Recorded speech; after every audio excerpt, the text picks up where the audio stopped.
Salut à vous mes amis MPGistes. Bon, voilà, 2 traîtres, il ne reste plus que moi.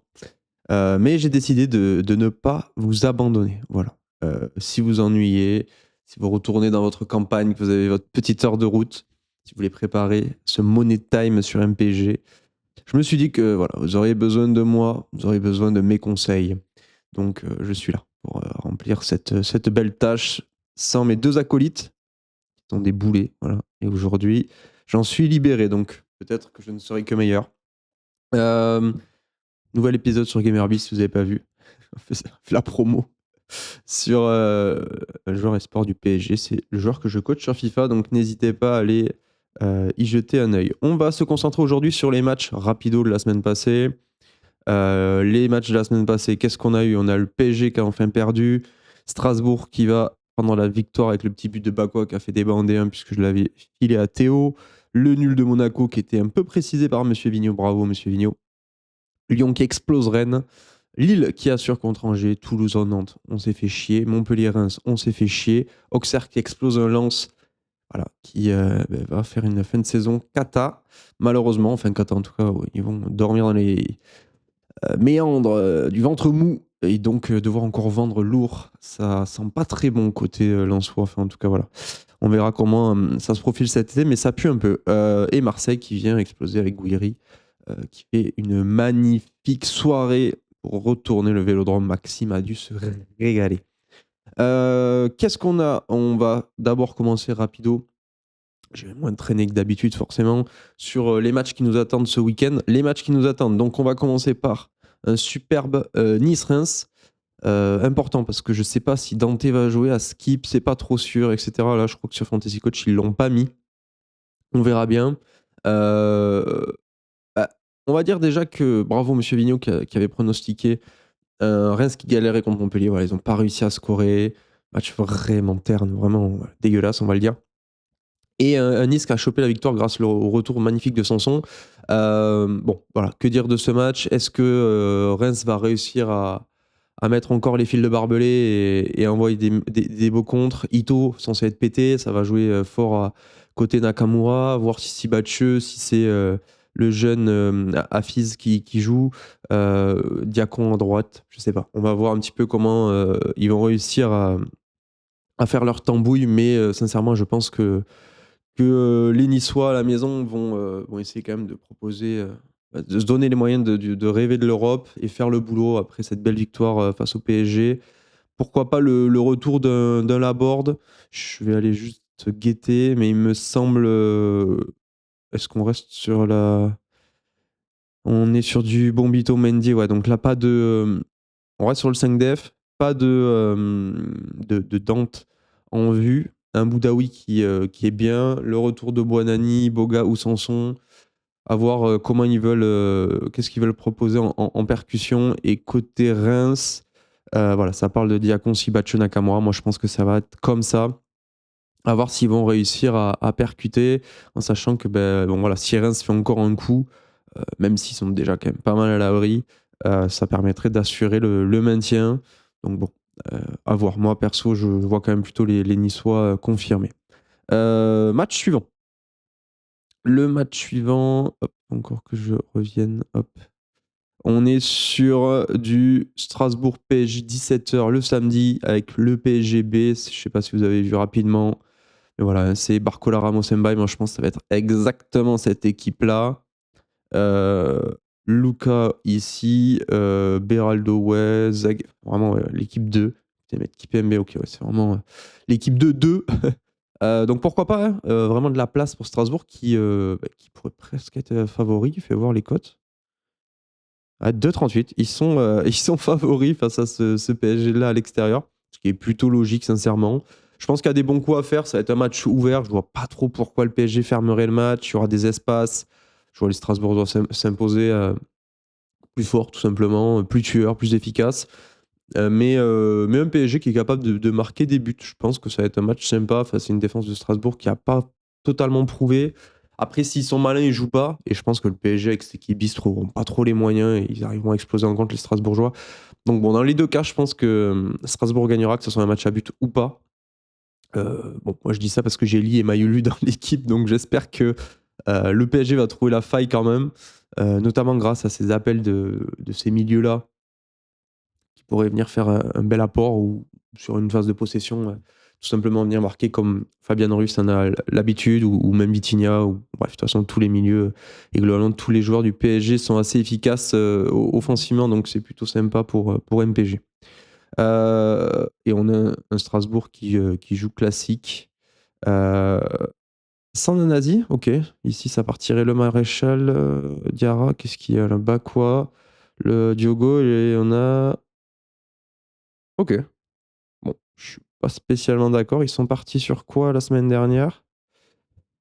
Ils sont partis sur quoi, nos amis strasbourgeois, la semaine dernière? Résultat. Compo. Nanasi, le Maréchal. Ouais, je voyais bien cette équipe-là. Peut-être que il me manque une info sur Nanasi que j'ai pas. Mais j'aurais bien vu cette équipe voilà, être reconduite. Peut-être que vous pourrez m'en dire plus sur notre ami Nanasi, que je joue, je crois, en plus, Théo doit l'avoir ce week-end. Oh, le con. J'ai fermé le truc. Troisième, Toulouse-Rennes. Bah tiens, je sais pas si Emilien ou quoi vous écouterez, je veux savoir si les Toulousains, vous serez au match. Potentiellement, je viendrai. Donc voilà, si on peut aller boire un coup ou se faire le match ensemble, ça sera avec plaisir si je me ramène. Bon voilà, Toulouse-Rennes, le match des enfers. Je vois bien Toulouse je crois que ça réussit plutôt bien Toulouse-Rennes à la maison. Dire ça, ils se sont fait taper 100 fois. 2-0, 2-1, 0-0, 3-1. Voilà, hein, on est sur une équipe qui réussit plutôt pas mal au TEF. Est-ce que si je fais Toulouse à domicile, on a quoi? 0-0, 3-1. Ici, on avait perdu, mais bon, après, voilà, ça date un peu plus. Mais globalement, un club qui, je trouve, réussit plutôt bien à Rennes. Je les vois bien se trouer encore, ces Rennais, qui sont inconstants au possible, qui peuvent tout proposer. Ils sont ratés la semaine dernière. Je les vois bien aussi être capables de sortir un grand match. De toute façon, vraiment, c'est qui tout double avec eux. Et étant donné que je joue Kalimundo, je vais pronostiquer le fait qu'il ne soit pas très performant, alors que ce soit lui ou son équipe, face à un Toulouse qui aura de l'espace et qui pourra enfin jouer. Je les vois bien enfin gagner un match, quoi. Comme dirait Baptiste, ça va bien tourner un jour et je le vois bien tourner aujourd'hui. Du coup, demain, qu'est-ce qu'on nous propose? Kingbo, il n'y a pas de vitesse sur les transits, ça rend fou. Ouais, ça va pas être facile à bouger avec cette équipe. S'il y a Bouklal en forme, why not? J'ai vu le TF sur les multiplex, je les ai pas vus sur le match entier récemment. Donc je vois pas trop, mais ouais, je suis quand même assez pessimiste. Ouais, j'avais un petit peu peur. J'aurais bien aimé qu'il y ait un peu de vitesse, mais là je trouve qu'il n'y a aucun joueur de réelle vitesse qui peut mettre le feu à cette équipe rennaise. Bon allez, je retourne ma veste et je mets Rennes malheureusement. Je voulais bien mettre Toulouse, mais non, j'arrive pas. J'arrive pas à imaginer un scénario où Toulouse s'en sort, en fait. Donc ça part sur mes amis rennais de mon côté. Qu'est-ce qu'on a après? On a Saint-Étienne-Monaco, sans Stassin. Bon voilà, je pense que là, Monaco, un petit peu de chat. Loin de leur stade fumé, ils vont s'imposer. Voilà, ils vont s'imposer assez facilement. Je pense qu'ils vont leur mettre un petit score. Parce que je vous rappelle que j'avais annoncé Le Havre barragiste et que Le Havre sera barragiste et que Saint-Étienne va y perdre un petit peu goût. Saint-Étienne vraiment affaibli, pas de Bouchoirie, pas de Stassin, ils ont pas mal de blessés, pas mal d'absents. De toute manière, voilà, c'est un match où ils vont avoir du mal à capitaliser. Je pense qu'ils ne l'avaient pas vraiment coché. C'est le bon coup de la semaine avec un Monaco qui va s'imposer. Nantes-Angers. Match de 15h, ça va être un match de merde. De qui de Le Paul ou Mostafa va réussir à coller le but? Ouais, sincèrement, pas grand chose à dire sur ce match-là, à part qu'il est important. À part que ça va être un match important, les jambes vont trembler des deux côtés. Je pense que Angers peut être plus intéressant. Toi, nous, c'est vraiment la déception. Enfin, moi, c'est toujours aussi terrible de regarder Nantes. Ils ont quand même des individualités plus fortes à la maison. Un coup qui leur permettrait de faire vraiment la bonne OP, de se sortir complètement de cette relégation pour nos amis nantais. Mais en même temps, les Angevins qui ont un calendrier très difficile seraient voilà, ça serait vraiment dommage pour eux de rater cette opportunité, puisqu'après, ils accueilleront Strasbourg et iront à Lyon.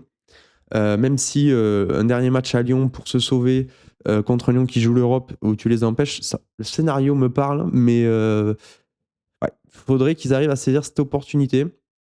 Et sincèrement, bah, du coup, je vois un match de merde. Voilà, tout simplement. Je vois un terrible match de merde. Qu'est-ce qu'on a comme compo probable du côté nantais? Castelletto, Zezé, Kozza.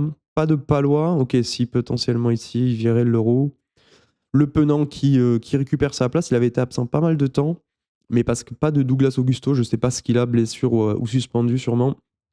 Ablin Mostafa et Simon, capable de faire beaucoup plus de différence que nos amis en juin. Amis en juin qui devraient rejouer en 5 def. Avec Ould Khaled et Belkedim sur le milieu de terrain, notre ami Abdelli, et devant le Paul Alevina. Et c'est donc mon ami El Melali qui tape sur le poteau. But ouvert, qui saute. Ouais, match de merde et potentiellement une victoire de Nantes qui maîtrise plus ces matchs de merde-là, l'expérience, notre ami Toinou, qui assure le maintien. Et j'ai refermé comme un gland. Mais en même temps, quand je referme, je tombe directement sur le calendrier, donc c'est peut-être mieux.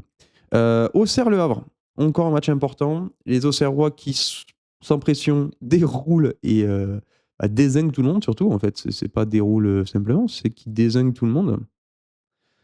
Qu'est-ce qu'ils ont, nos amis Auxerrois? Ils sont là, donc ils sortent 4-0. Ouais, oui, bon, je dis ça, c'est vrai qu'ils avaient pris, mais bon, ils ont quand même l'équipe 2. Avec l'AB, c'est compliqué. Onayou qui sort un match de fou. Pour l'avoir vu à Toulouse, c'est clairement pas un très bon joueur.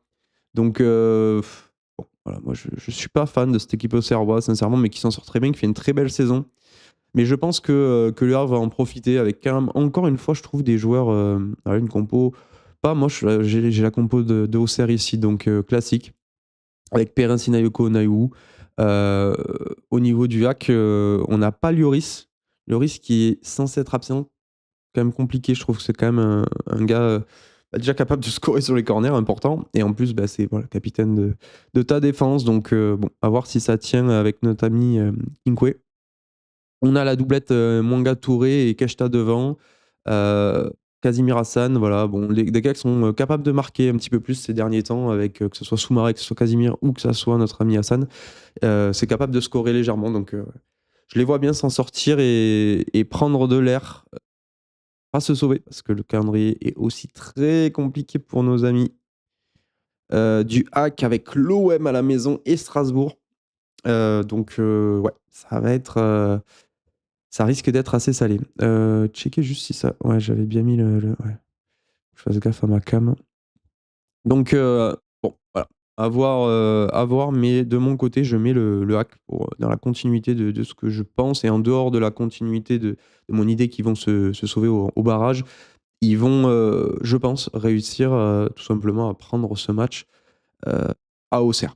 Brest-Montpellier, alors, je vois, je sais pas pourquoi, j'imagine une fessée monumentale des Brestois face à ce Montpellier. Je sais pas si vous avez vu ce petit tweet là, ils étaient en train de boire un coup et tout, tous ensemble. Ils s'en battent les couilles. Enfin, voilà, bref, c'est fini pour eux. Ils sont en vacances complets. Les jeunes vont essayer de se montrer, mais voilà, c'est trop faible. Il y a des pétés là, je crois que Païs, du coup, il est mort, je l'ai vu sur le lit d'hôpital. Qu'est-ce qu'on a d'autre? Ouais, on a ça, et côté brestois, c'est plutôt complet. Je pense qu'on devrait voir l'équipe type. Ok, mettre même Doumbia à la place de Magnéti, potentiellement. Pas sûr de ça, mais moins qu'il y ait un petit pépin. Mais voilà, clairement, c'est au-dessus, hein, c'est au-dessus. Si Doumbia joue, il faudrait que je pense à le mettre, moi, du coup, de mon côté. Bon, voilà, je pense que les Brestois aussi, sans pression, un petit peu à l'image d'Auxerre, ça joue. Et bon, c'est capable de se faire trouer, mais voilà, c'est des matchs à but. Donc globalement, c'est super bien pour MPG. Je vois un match assez similaire face à des jeunes Montpelliérains qui tournent à la faveur des Brestois, in fine. Qu'est-ce qu'on a d'autre? C'est quoi le match qui suit? Le match qui suit Lyon-Lens et Lille-Marseille. Lyon-Lens, je vois. Qu'est-ce qu'on a déjà? Une équipe type. Ah, on a sans Lacazette qui est suspendu. Ça fait chier pour moi et on a, du coup, un Miko Tadze qui ravira, monsieur Vigno Titu, sans trembler. Bon, clairement une équipe lyonnaise au-dessus, heu, que je vois dans sa continuité, être plutôt bonne là. Avec la bonne prestation à Rennes, ouais, je les vois assez forts. Lens qui est dans la difficulté, je les vois pas tenir. Je les vois tout simplement moins bons sur un match, légèrement déséquilibré et voilà, dominé par les Lyonnais, conclu par les Lyonnais. Victoire lyonnaise qui est importante, à la maison, puisque, bah, voilà, hein, c'est ultra serré ici. Lens a plus grand chose à jouer. Je les vois pas réussir à se dépasser et surtout à prendre à défaut. Cette attaque lensoise est trop molle. Il y a pas assez de choses créées, je pense, pour réussir à faire la différence face à ce Lyon et au contraire, je pense que Lyon peut se sortir surtout là avec l'effectif, avec le retour de Fofana, s'il faut prendre de la vitesse, jouer sur dans le dos. Face à une équipe lensoise qui est un petit peu ambitieuse avec le ballon, ben, ça réussira à punir avec du Miko, du Fofana, du Cherki. Si ça doit jouer dans les petits espaces, ça réussira à gagner aussi. Je vois pas un Lyon défait ce week-end à la maison. Et le gros match, dimanche 21h, avec un Lille-Marseille qui va être super intéressant, forcément pour cette fin de saison. Lille à domicile, est-ce que Marseille va continuer son périple italien et sa mise au vert pour finir vraiment fort et tout prendre sur cette fin de saison, ce qui si, leur assurerait, ouais, ils ont leur destin entre leurs mains. Les Lillois qui seraient vraiment plutôt malins de prendre ce match. Qu'est-ce que c'est leur calendrier? Brest et Reims, bon, c'est pas, voilà, s'ils font un coup, ce sera plutôt bien. Je pense que les Marseillais sont favoris, donc les Lillois restent, et viennent d'ailleurs, ils doivent venir sans Bafo, puisqu'il a été suspendu. Ça sera Aïssa Mandi, ça pique un peu parce que Bafo quand même il est solide, hein. Le duo préféré de Baptiste Galtier au milieu de terrain, Ralston, David Fernandez Pardo, Akpom.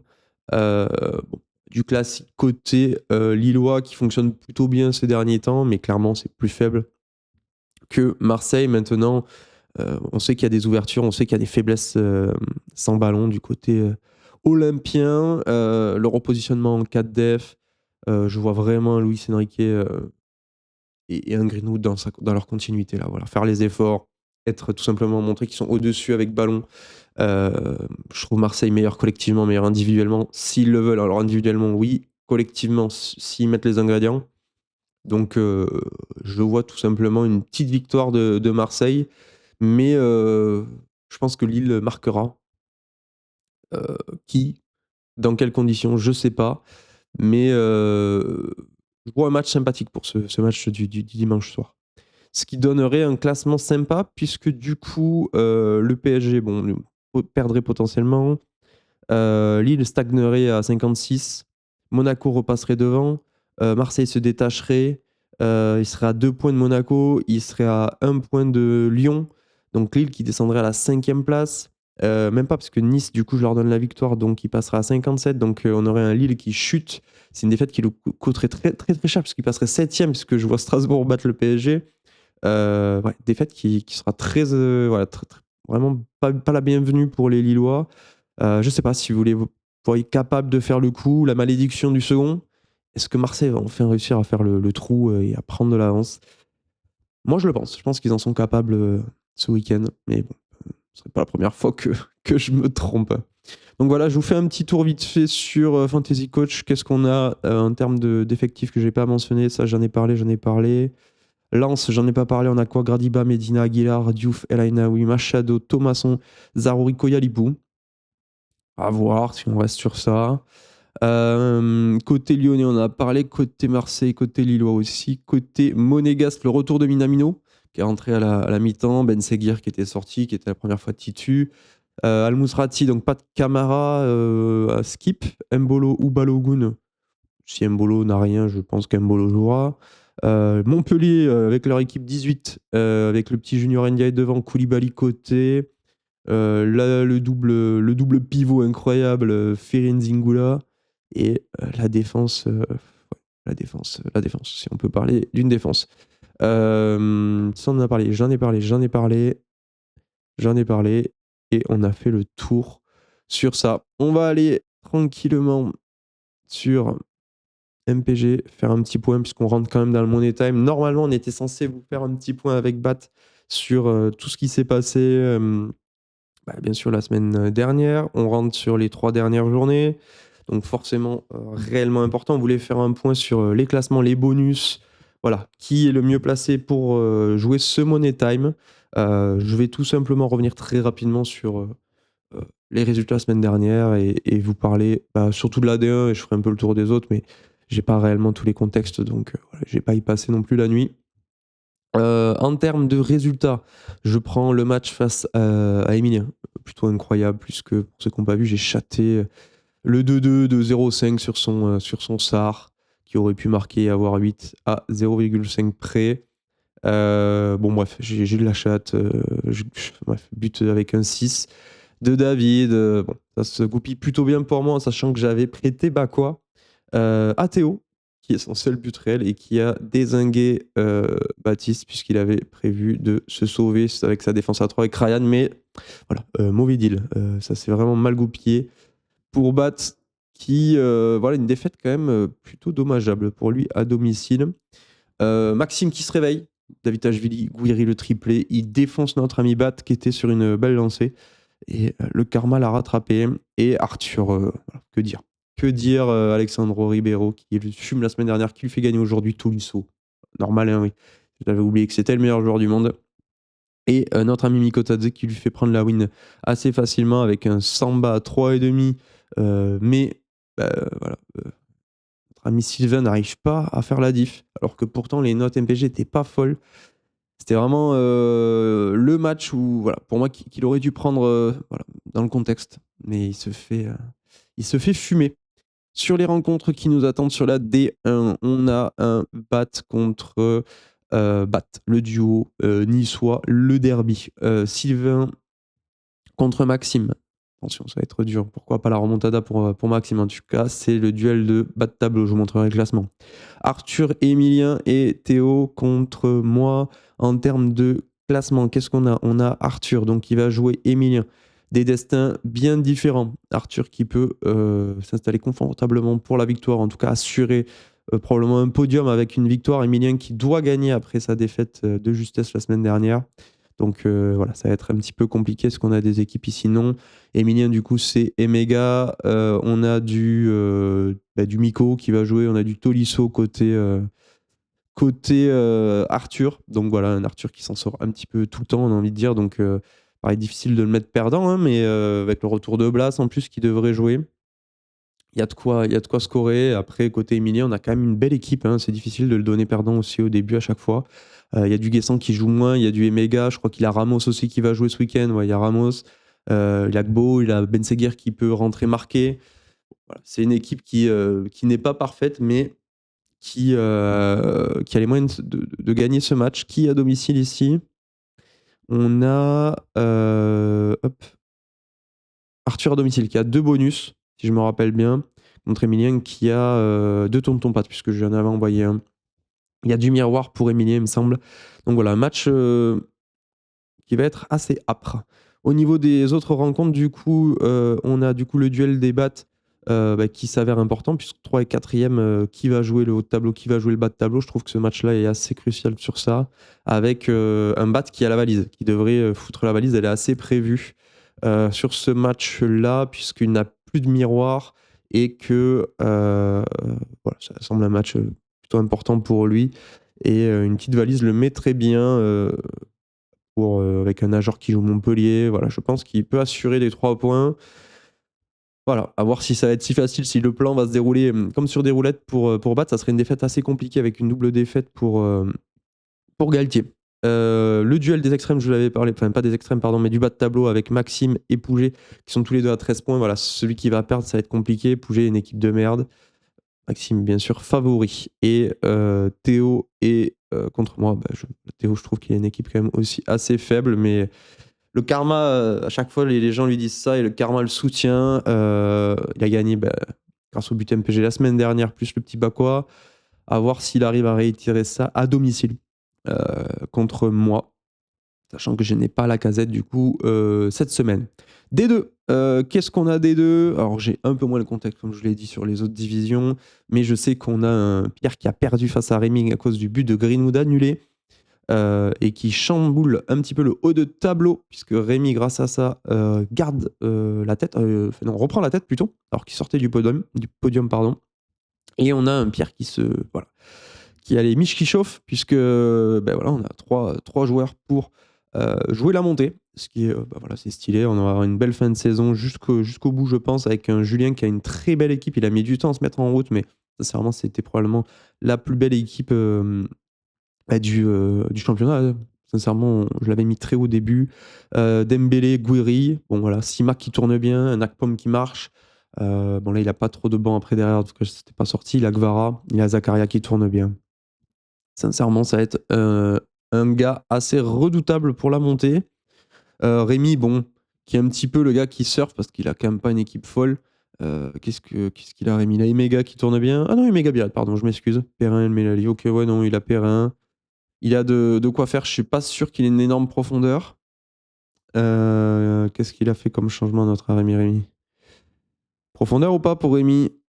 Diego Moreira, ok, sur Emega la semaine dernière, bien vu. Sinayoko, ok, si, ouais, d'accord, ça tourne plutôt bien, c'est plutôt mérité finalement. Il a réussi à choper les joueurs qui, un petit peu de seconde zone au mercato, mais qui ont très bien performé sur l'ensemble de la saison, enfin de la deuxième partie de saison. Phil qui est là. Tranquille, fait pas de bruit, il est là. Guillaume qui devrait être ok pour le maintien. Et là, on n'a pas qu'aux 5 défaites d'affilée. Et là, c'est dur. Hein. Et Kiné qui a du mal à se relever. Romain, t'es dans le dur aussi. Qu'est-ce qu'on a comme rencontre? Enfin, ça, c'était. Donc, il y a 1-1. Donc, personne. Ça rangeait pas trop grand monde ici. Lui qui s'est fait atomiser, du coup, qui est au fond de tableau. Et Phil qui assure avec un Bako à la casette. Qu'est-ce qu'on a ici? Donc, Guillaume qui va venir chercher à consolider son ventre mou face à Julien qui va devoir prouver pour aller chercher la montée. On a un Phil qui est ventre mou aussi tranquillou à la domicile qui va peut-être venir empêcher Romain de se sauver. Je pense que ce serait une bonne idée pour notre ami Romain d'aller chercher la victoire. Je vais aller guetter en même temps que je finis pour voir qu'est-ce qui lui reste comme bonus à notre ami Romain. Ensuite, on a quoi? Paco Rémi. Donc Rémi doit gagner pour assurer. Encore à l'extérieur. Beaucoup de gars qui doivent gagner à l'extérieur et aussi le cas de Pierre qui sont plutôt favoris. Côté Romain, on a le miroir et la valise. Donc pourquoi pas faire la différence sur ce match-là. Paco Rémi, donc un Paco sur 5 défaites d'affilée qui doit retrouver le chemin de la victoire pour pas descendre après sa belle montée de la saison passée. Et Brian qui va avoir fort à faire face à un Pierre revanchard et son Greenwood qui va jouer les Lillois dimanche à 21h. Donc pas être facile sur ces matchs-là, mais il y a beaucoup d'enjeux et c'est cool. En parlant d'enjeux, que dire? Que dire de ce beau championnat, ce belle troisième division, avec Rodman qui a fait le trou tout de même maintenant, avec 5 points d'avance, puisqu'on va parler de l'argent, on va parler plutôt de la montée. 5 points, 3 journées, plutôt solide. J'ai pas le contexte général, le calendrier, les bonus qui lui restent, mais c'est quand même pas négligeable avec un goal average de plus 10 en plus. Donc ça va être plutôt compliqué pour un gars hors du top 2 d'aller le chercher. Elliott a chaud, Elliott a plus 10, mais il n'a que 18 points. Beaucoup d'adversaires avec notre ami Langevin, troisième, qui va venir chercher, en tout cas tenter de faire une belle fin de saison comme son équipe préférée, le Duc qui descend, mais j'y crois toujours, perso. Quelle mauvaise streak. J'espère que la roue tourne et tournera. Et ici, on est plutôt côté bas de tableau. C'est aussi très serré puisque 10 points du côté de Renault qui peut aller jusqu'à Michy. Hein. Sincèrement, on sait que Michy est assez court en termes d'effectifs, mais beaucoup de Marseillais, si je ne me trompe pas. Donc, qui dit beaucoup de Marseillais dit un Michy ambitieux pour cette fin de saison, notamment sans ballon, puisqu'il a toute la défense de Marseille. Il a Cherki, il a Gvara qui devrait pas trop jouer, le Maréchal qui peut lui planter, et David. C'est plutôt ok pour notre ami Michy qui a les armes pour se maintenir. Maintenant, est-ce qu'il va y arriver? Je sais pas trop. Qu'est-ce qu'on a? On a le Duc qui perd, voilà, encore à cause du but, il me semble. Là, il y a eu une magouille du but de Greenwood, puisque c'est lui qui l'a. Quand même checker. Ouais, c'est lui qui l'a. Pas de but de Greenwood grâce à un Petrovic on fire comme d'habitude. Et donc défaite assez lourde pour le Duc, puisqu'on l'a vu, au classement, ça coûte cher. Donovan qui fume Renault. Qu'est-ce qu'il nous a fait Renault là? Allez, Samba, 3 def à l'extérieur. Renault, j'ai envie de dire, mérité cette défaite, hein.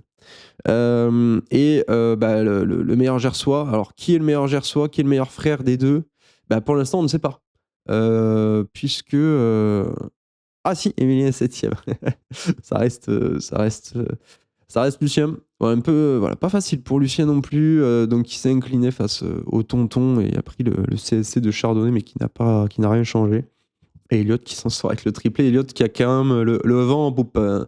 Sur cette fin de saison, je le vois plutôt costaud. Qu'est-ce qu'on a donc sur ce week-end? On a un Leduc Donovan, ok, le Duc qui va vraiment devoir faire tourner la roue aujourd'hui. J'allais regarder ses bonus, est-ce qu'il lui en reste 3? Est-ce qu'il est un peu court? Comment ça se comporte au niveau de cette division? Hop, le Duc. Le Duc, ça a plein de bonus. Il va falloir les utiliser. Peut-être une mauvaise gestion d'ailleurs à ce niveau. Il y a encore un miroir qui serait bien pensé peut-être pour Donovan, mais un peu court après pour ce qui lui reste, puisqu'il lui restera le chaperon et le 4-2-4. Michi contre l'Ange Vert. Pareil, hein, c'est des matchs importants ça, pour des objectifs bien différents. Elliott qui va devoir prouver face au tonton, et donc un gros match, parce que du coup ça resserrerait les lignes, même si je pense que ça écarterait plutôt une victoire d'Elliott, mettrait un duo devant. Ça reste des matchs compliqués pour le Duc de rester, de coller. Il n'a pas un match non plus, l'Ange Vert, à l'extérieur. Bien inspiré de décoller, de faire un petit top 2 et voilà, de faire une petite magouille à deux là pour avancer et monter tous les deux. Même si Rodman, avec une victoire extérieure, je pense, clôturerait les débats sur son titre. Et Renault, voilà, ça va être mon match. Ça va être mon match. Je vais le guetter fort, ce match-là. Très important pour la fin de saison. Celui qui perdra, ça va être vraiment dur, en sachant que Renault est déjà en sursis, puisqu'il a 10 points. Ouais. Petit sursis pour Lucien, qui a encore le droit de perdre sur cette rencontre. Et on termine avec l'AD4. L'AD4, qu'est-ce qui s'est passé? Des gros scores ici, avec un Torovic qui fume Seb. Oh là là, terrible. On a Dempsey qui gagne contre Kylian. Le R qui fume Igache, et les Roublards qui tuent Lies, pardon, sur un but d'Alexandro. On le voyait souvent gagnant. Il a enfin gagné. Bravo. Bravo Luigi. Mais tu restes dernier. Attention, la cuillère de bois pour Luigi. Aïe, aïe, dernier de D4. Ça pique. Le R, 28 points, qui est vraiment en balade, hein. C'est assez fou. J'ai été voir ses stats. Il a mis 160 buts. C'est un truc de fou. Mais ça reste serré. Donc, même si Kylian a pris l'avantage et a perdu ce week-end, et donc a relancé un Dempsey qui court là. Et oui, qui court. Bon, 4 points, c'est assez loin. Un Seb qui perd lamentablement l'occasion de venir monter. Ça serait vraiment une désillusion, hein, pour Seb de ne pas être là. Un Lies qui a 14 points avec son équipe de Zub, Torovic et Gatché. Bon, voilà, Gatché, 4 défaites. Les 5 derniers matchs, c'est assez compliqué. Qu'est-ce qu'on a ici? Le R. Le R joue Kylian. Aïe, aïe, aïe, aïe, aïe, aïe, aïe. Kylian, pour relancer la D4, ça serait top. Là, il faut que le R le fume. Et au moins une fin de saison aussi haletante pour la montée en D4, puisqu'il n'y a pas de descente sur cette division. Ça serait vraiment cool. Ici, Lies, Gatché. Bon, pas grand chose à dire de ce match. Les Roublards contre Seb. Seb, va falloir répondre présent pour aller te battre. On croit en toi. En tout cas, moi, je crois en toi. Je vais aller voir les bonus qui te restent en sachant que Torvitch accueille Dempsey. Ok. Voyons voir si le Seb peut le faire. Qu'est-ce qu'il a, le Seb? En espérant que Bat soit pas trop débordé la semaine prochaine pour qu'on puisse vous faire un petit point là sur il restera 2 journées sur le véritable Money Time. Donc le Seb, c'est 4 bonus avec son miroir, un tonton Pat, un 4-2-4 et un chaperon, en sachant qu'au niveau d'effectif, est-ce qu'il peut jouer le 4-2-4? Il peut le jouer, hein. Il a que des gens qui jouent, il a 8 attaquants. C'est un 4-2-4 qui serait intéressant. Après, il a un gros milieu de terrain. Faut qu'il se débrouille là. Faut qu'il se débrouille pour faire la différence. Il en a clairement les moyens avec son effectif. Moi, j'y crois. Bah voilà. J'espère que... Je sais pas combien de temps ça fait que j'y suis. 34 minutes. Bon, franchement, j'aime pas. Je vous ai fait ça cool, carré. Un petit retour sur la Ligue 1. Les prévisions Ligue 1, les compos, le petit point MPG. Je pense que voilà, vous avez tout eu. J'espère qu'on retrouvera Bat début de semaine prochaine pour le débrief et à voir si on est, avec Pierre ou avec Bat sur, jeudi ou vendredi qui suit pour cet épisode, Money Time, voilà, peut-être avec tout le monde. N'hésitez surtout pas aussi à vous manifester si vous voulez participer. Il y a pas de souci, c'est avec plaisir qu'on vous accueille et voilà, qu'est-ce que j'ai à dire? Rien en plus, n'hésitez pas à faire tourner tout ça. On va essayer de vous préparer quelques trucs, mais en ce moment, c'est assez chaud, on a tous un peu de boulot. Mais d'ailleurs, si vous voulez vous investir avec nous pour, développer la All-Star League plus globalement, vous avez un petit peu de temps, on peut vous trouver des missions, voilà, même si vous avez pas de compétences. Donc, si le projet vous plaît et que vous voulez nous aider un petit peu, c'est avec plaisir qu'on vous accueille. Allez, la bise, on se capte sur WhatsApp et voilà, et bonne chance au PSG pour la semaine prochaine. Faut pas le dire trop fort, mais j'y crois. La bise tout le monde!